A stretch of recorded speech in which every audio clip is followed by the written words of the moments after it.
Il y a tout juste 100 ans, Paris était sous les eaux. En janvier 1910, la Seine sortait en effet de son lit comme jamais, faisant ainsi plusieurs centaines de sinistrés et bouleversant totalement la vie des Parisiens. Alors, nous sommes demandé si une crue d'une telle ampleur était encore possible 100 ans plus tard.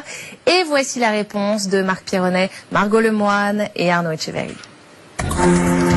Des Parisiens obligés de se déplacer en barque et des rues transformées en canaux vénitiens. Image insolite d'une capitale qui, en ce mois de janvier 1910, est sous les eaux. 200 000 sinistrés et des dégâts innombrables. Il faudra plusieurs semaines avant que la Seine ne retrouve son lit. 100 ans plus tard, une telle catastrophe est-elle de nouveau possible? Oui, répondent certains experts. Une crue centenale, c'est une crue dont l'ampleur a une chance sur 100 de se reproduire chaque année.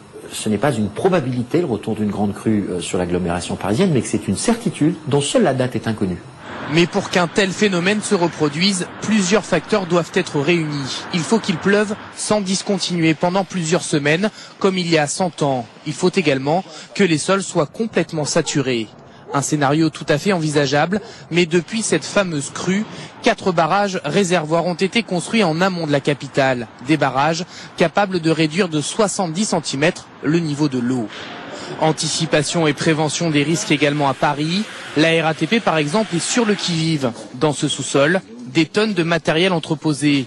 300 bétonnières, des groupes électrogènes, le tout est trié par zone géographique pour gagner du temps. On serait en mesure donc de fermer tous les points d'accès au métro, entrée, grille de ventilation, qui seraient en fait envahis par les eaux en cas de grande crue. Une crue qui pourrait avoir des conséquences dévastatrices si elle se représente. 850 000 personnes pourraient être inondées et plus de 150 000 entreprises directement menacées. Et en cette première journée de collection haute couture,